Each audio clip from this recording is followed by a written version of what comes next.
Assalamualaikum warahmatullahi wabarakatuh. Selamat pagi, selamat siang, sore, dan malam teman-teman gitu. Kapanpun Anda menonton ini, gimana kabarnya? Udah makan belum? Ya, karena untuk menjaga kesehatan mental, kita juga harus menjaga kesehatan fisik. Bagi yang belum makan, silahkan segera menikmati hidangan Anda. Jangan lupakan nutrisi untuk tenaga Anda, untuk tubuh Anda. Oke, teman-teman, di video kali ini saya teringat dengan pertanyaan dari teman saya yang ingin mengetahui bagaimana sih kepribadian anak atau pendidikan karakter anak dan sebagainya gitu.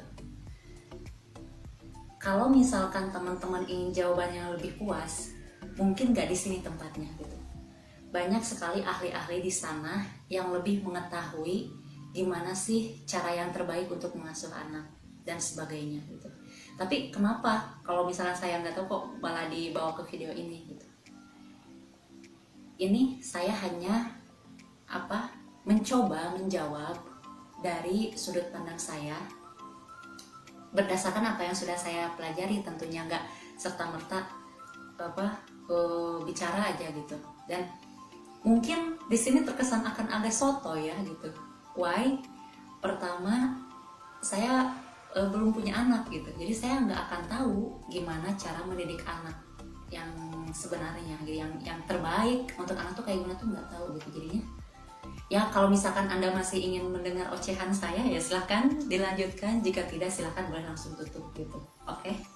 Nah, jadi teman-teman, kalau misal saya bisa berani jamin nih ya, mau dia ahli yang belajar tentang kepribadian, tentang karakter anak, tentang parenting dan sebagainya, dia juga sama akan mendapatkan ujiannya juga dari anak-anaknya gitu, siapapun itu gitu.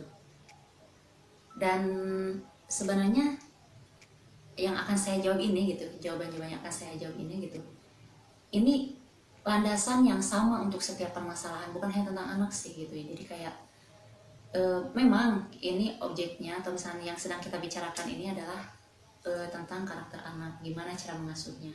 Tetapi lagi-lagi kita kan bisa belajar ya dari orang yang sudah paham, sudah pernah melalui fase itu, bahkan sekarang masih sedang melakukan fase itu gitu.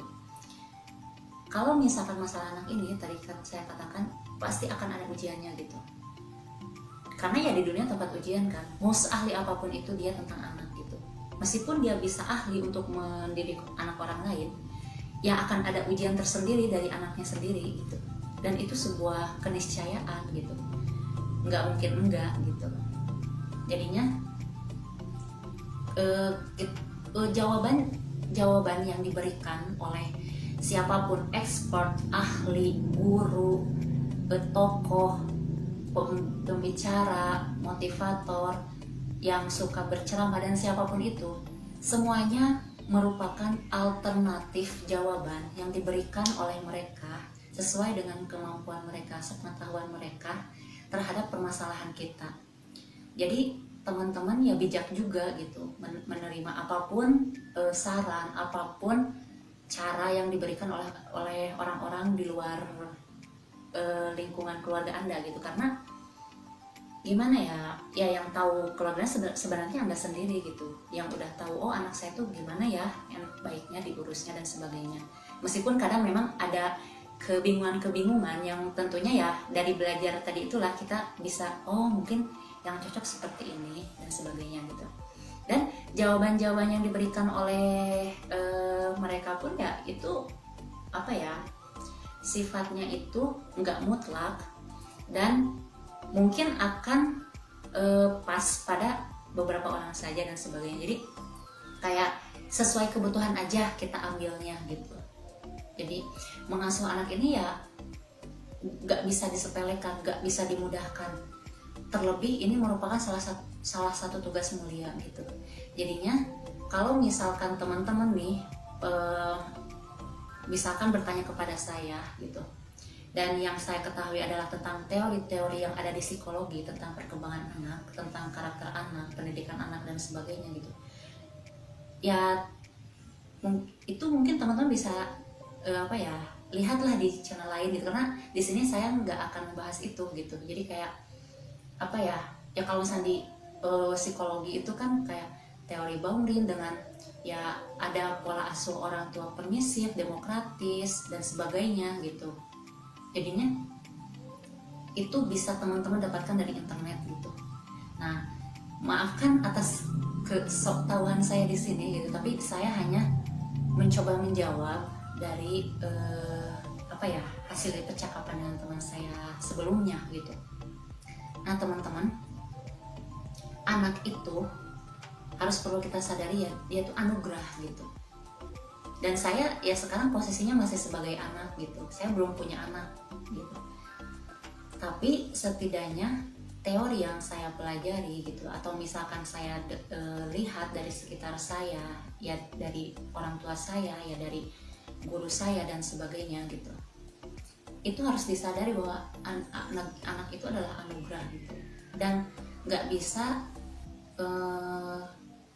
kita klaim bahwa itu milik kita gitu.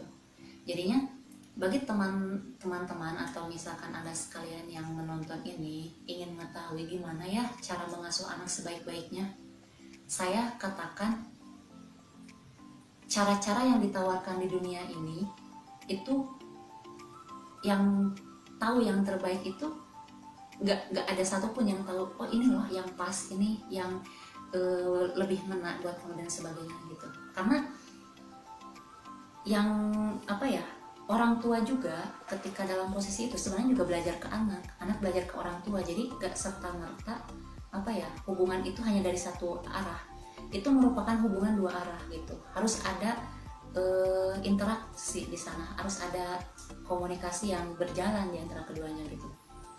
Dan mungkin ya teman-teman yang sudah punya anak itu pasti akan lebih memahami gitu.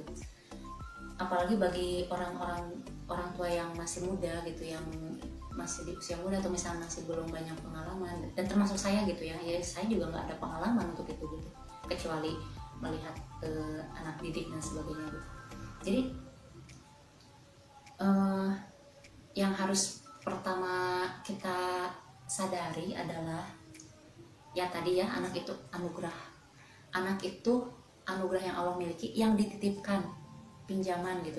Nah, kenapa saya berani menjawab tentang ini gitu, karena landasannya sama gitu. Apa-apa yang Allah berikan di dunia ini semuanya hanya pinjaman kok, semuanya hanya ujian gitu. Jadi mau anak, mau kekayaan, mau harta, mau tahta, mau apapun itu hanya dipinjamkan sementara gitu. Makanya jangan serta-merta kita mengklaim gitu, loh kan dia anak yang lahir dari rahim saya, ya dia milik saya dong.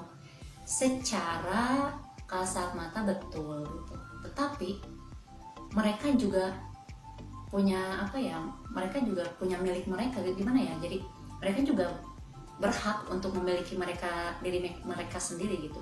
Gak bisa kita mengklaimnya sebagai milik kita gitu. Kalau misalnya kita mengklaim milik kita, ya siap-siap saja anak Anda akan menjadi boneka Anda gitu. Dan siapa yang mau gitu, boneka itu kan benda mati yang nggak bisa merespon kita dan sebagainya gitu. Bagaimana bisa ada komunikasi dua arah jika kita memperlakukan mereka boneka gitu, harus mau ikut dengan apa yang kita mau gitu, ya nggak akan enak jadinya, ya ke anak nggak enak, ke orang tua juga nggak enak gitu. Jadinya harus menyadari bahwa mereka itu hanya ujian, hanya titipan gitu.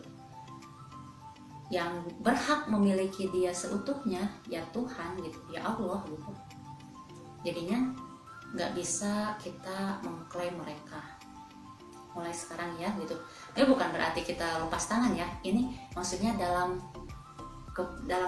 proses kita mendidik anak nggak bisa kita memaksakan kehendak kita dan sebagainya. Kita harus menyadari ada batasan-batasan yang nggak bisa kita lampaui ketika kita mendidik anak gitu. Salah satunya tadi nggak bisa kita memaksakan kehendak, melakukan otoritas kepada mereka. Meskipun dalam hal-hal tertentu ketika kita ingin menegaskan sesuatu pelajaran kepada anak kita, kita harus punya otoritas di sana. Agar apa? Agar anak juga mematuhi gitu. Mungkin teman-teman itu bisa lihat lagi ya teorinya di teori tentang pola asuh dan sebagainya gitu. Nah, kemudian setelah menyadari itu, kita apa ya, dalam melakukan interaksi dengan mereka, anak-anak itu kita harus melandaskannya pada dasar cinta gitu. Wah, cinta lagi gitu kan. Oke, jadi kasihannya cinta itu jadi kayak disepelekan karena banyaknya perlakuan manusia yang salah menanggapi tentang cinta ini gitu. Teman-teman, lagu tahu ya, semua karena cinta, itu betul gitu. Apa ya, kita melakukan sesuatu, kita berjuang di dunia ini karena kita melandaskannya karena cinta sama Allah gitu. Gak bisa kalau tanpa cinta, saya berani jamin itu gitu. Jadi ya, melakukan apapun harus dilandaskan karena cinta gitu, kasih sayang, ketulusan dan sebagainya. Jadi akan susah kalau misalkan kita mau mendidik anak tapinya nggak memakai cinta gitu. Cinta ini jangan dimaknai hanya kelemah lembutan dan sebagainya gitu. Tapi dalam cinta juga ada apa ya? Ada kekerasan di sini, dalam artian ada sesuatu yang harus kita bimbing gitu di dalam diri anak kita agar bisa menyadari rasa cinta kita itu gitu. Kita mendidik anak, kita melandaskannya cinta kepada Allah dan kita berusaha mengikuti Rasulullah gitu. Jadi apa-apa yang sudah diajarkan oleh Allah, oleh Rasul melalui Rasulullah gitu, ya kita usahakan terapkan itu gitu. Karena kalau misalkan dalam hati kita nggak ada cinta ketika kita melihat anak kita ya, atau anak didik kita, semuanya jadi akan terkesan sia-sia gitu. Bukan terkesan lagi, ya bahkan ya terasa sia-sia gitu. Karena di sana nggak ada nggak ada pengorbanan gitu. Cinta itu butuh pengorbanan, butuh bukti dan sebagainya gitu. Dan mencintai itu nggak mudah, mencintai itu sulit luar biasa, dan mencintai itu pasti akan ada sakitnya gitu. Itu teori kayaknya di mana-mana pun akan sepakat dengan itu gitu. Yang namanya mencintai itu bohong kalau enaknya aja, bohong kalau yang baik-baiknya aja gitu. Tapi justru banyaknya, bahkan mungkin 90%-nya, 99%-nya itu akan banyak sulitnya, akan banyak sakitnya, akan banyak terlukanya hati kita itu gitu. Jadinya menghadapi anak itu ya dengan cinta tadi gitu. Karena percaya deh, kalau misalkan cinta itu berasal dari hati kita dan kita memperlakukannya itu kepada siapapun itu, termasuk anak kita, dia juga akan merasakannya gitu. Apa yang berasal dari hati pasti akan disambut, akan terasa oleh hati juga gitu. Karena mereka sama-sama dalam frekuensi yang sama merasakan cinta gitu. Hal yang anak sekeras apapun, kalau kita udah memperlakukannya dengan cinta, ya insya Allah gitu, dia akan merasakannya, dia akan mulai menyadarinya dan sebagainya gitu. Selanjutnya adalah ketika kita memperlakukan anak kita atau anak didik kita gitu, kita harus berikan kepercayaan kepada mereka gitu. Jangan selalu perlakukan anak kita itu sebagai anak kecil, sebagai anak bayi yang baru lahir, yang apa-apa tuh serba harus membutuhkan kita gitu. Dalam prosesnya, misalkan usia 3 tahun, 5 tahun, dan seterusnya gitu, berikan sedikit demi sedikit kepercayaan kepada mereka gitu. Karena kalau misalkan kita nggak berikan itu, jatuhnya kita akan posesif sama mereka gitu. Balik lagi ya tadi ke poin awal, itu jangan klaim hak milik gitu. Berikan sedikit demi sedikit kepercayaan itu. Biarkan dia juga tumbuh gitu. perlakukan dia sebagaimana kita juga ingin diperlakukan gitu. Kalau misalkan dia udah memasuki masa remaja, dewasa gitu, berikan juga kepercayaan dengan porsinya, sesuai porsinya, tapi tetap diawasi gitu. Tetap dalam pengawasan gitu. Nggak serta-merta kita biarkan. Kalau misalkan kita udah belajar untuk memberikan kepercayaan kepada mereka, mereka juga akan belajar bagaimana menerima tanggung jawab dan membayar atau menggunakan kepercayaan itu dengan tanggung jawab yang mereka miliki gitu. Akan membangun sedikit demi sedikit rasa tanggung jawab dalam diri mereka gitu. Mereka akan mulai belajar tentang tentang konsekuensi dalam setiap pilihan, akan belajar tentang bagaimana bahwa membangun rasa percaya, membangun rasa tanggung jawab dan sebagainya. Kalau misalnya kita melihat pola asuh orang tua di barat sana ya, sekilas mungkin kita juga melihat bagus ya, jadi dia tuh memperlakukan anaknya itu seperti orang dewasa, seperti mereka nggak menganggap anak-anak mereka itu adalah anak yang selalu harus bergantung kepada orang tua gitu. Di satu sisi memang betul gitu, tapi di satu sisi tetap kita juga harus memberikan pengawasan gitu. Pengawasan di sini nggak harus yang kita lakukan secara berlebihan, posesif, over gitu, enggak. Tetap kita kontrol, tetap kita ajak diskusi, bicara, mengajarkan nilai-nilai kebaikan dengan diskusi santai, ringan gitu. Jadi usahakan kita juga punya quality time dengan mereka, punya waktu-waktu yang berkualitas. Yang namanya waktu berkualitas itu nggak harus berpatokan pada kuantitas gitu, nggak harus lama, nggak harus gitu, meskipun sebentar gitu.